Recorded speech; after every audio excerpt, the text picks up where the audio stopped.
Good morning, everyone. It's been a while since I made a video, and I apologize for that. I am kind of battling a flu that will not go away. Just been sick for almost a week now, and with family members coming in and wife wanting to get a new apartment and everything. I'm just not having. I cannot find the time to trade.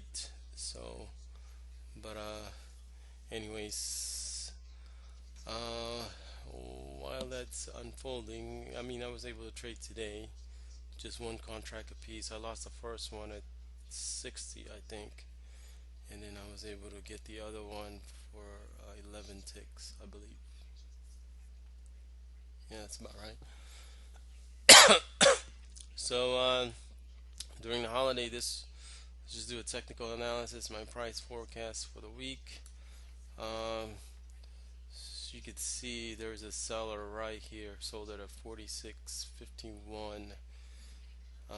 So if you're playing the other side, I kind of highlighted my price range that I'm watching here, and even including these two levels right here, that potential for bounce.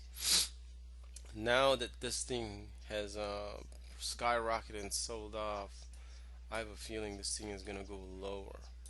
I think you know I think this might turn and test these levels right here. So I'm just gonna go ahead and by the way, this is the weekly chart and that's the daily chart. Um, so I'm just gonna start highlighting areas right here.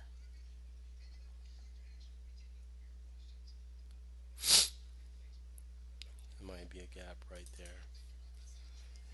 Anyhow,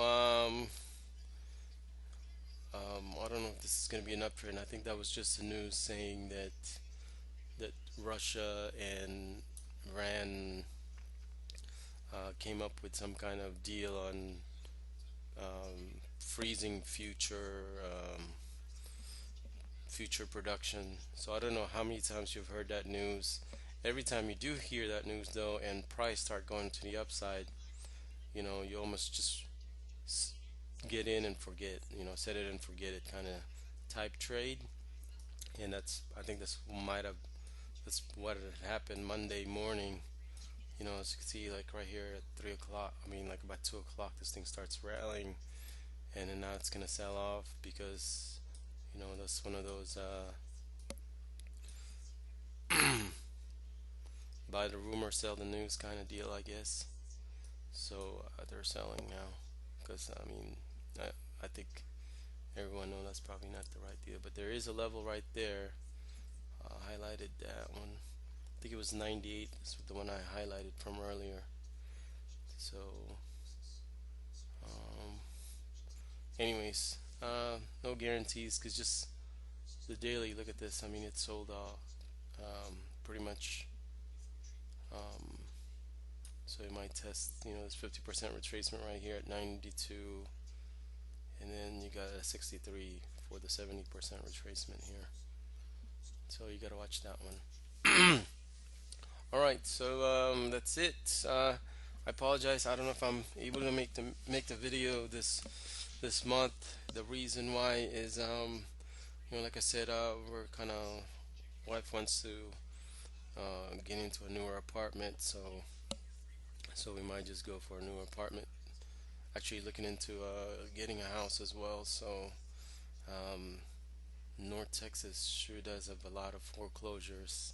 I've been That's what I did yesterday. I've been just scouring, try to find a good deal here, and there's no different from trading. You're gonna buy low and sell high, right?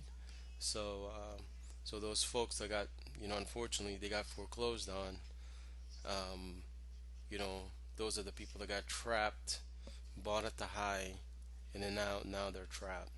So, and that's what I've been trying to teach my wife over and over is that you know you gotta find it when there's a deal, and we might wait till this presidential election ends because you always can have a policy change during elections. So especially if there's a party, a platform changes, from Republican to Democrat, Democrat to Republican, so vice versa. I don't want to sound political here, but I've always seen, when policy changes, shift changes, even the financial gets affected. So depending on who wins, those are it depends on who's going to win the election. You know, determines the impact of what the changes are. So, anyways, let me do a quick analysis on the other markets that I'm watching. All right, so we already went over CL, so we're not going to touch CL. I think the S&P is flirting with the highs here. So if it makes a new high, I think it's just trending up. You're finding support on all of these levels here.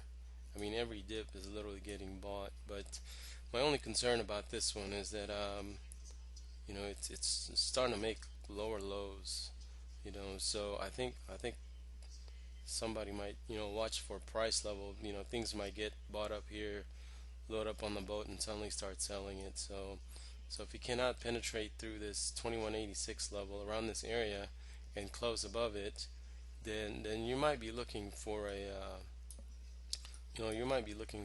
sell-off here, especially it's close to November. So big money is going to try to time it, and and as you can see, it's slowly consolidating, right?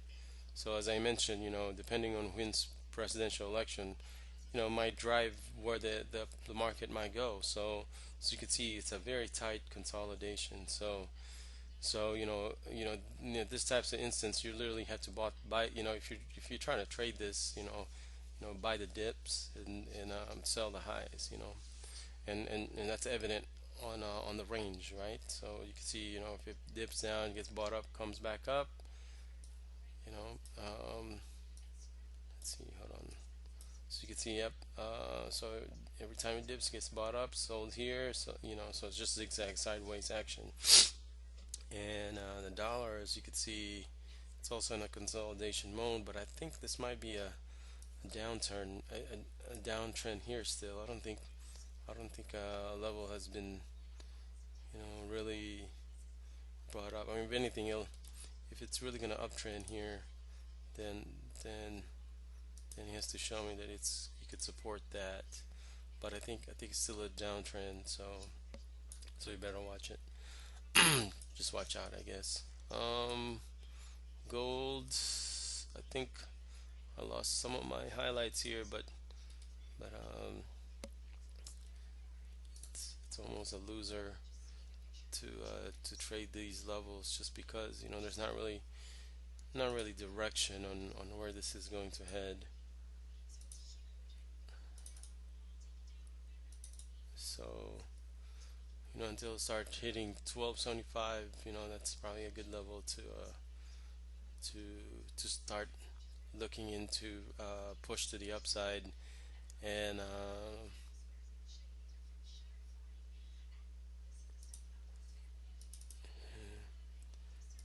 so those are, you look for weakness around this higher level. As you go up in time frame, you really just want to look for the highs, and just want to look for the highs and see if it's how well the price formation in those areas. Let's see what else is going on. Well, I think that's pretty much all I could cover for today. Just lately, like I said, it's just been so busy at work. Just I do have a second life, meaning I have a full-time job as well, so I gotta attend to that. It's been really busy at work, and lately it's been, you know, going up, going up the ladder, I guess. Seems like you have more responsibility in your hands, and which I'm trying to cut actually, but I'm still focused and try to do this whole day trading thing full time, and hopefully I can succeed from it. So I've done my numbers. Right now with two kids, the young kids, I'm still not comfortable with the money I saved, but so I'm just gonna slowly churn this machine here until until I get to a comfortable level, then then maybe that's the time to leave once I reach that goal. But right now, you know, that number is not quite there yet. So, anyways, I hope you're getting something out of my videos. I apologize for not posting anything lately. I'm just, like I said, I'm just been battling this flu-like symptom. So, if you do have any question, please don't hesitate to ask. I'm willing to help. So, anyways, y'all have a good one. Have a great day, and take care.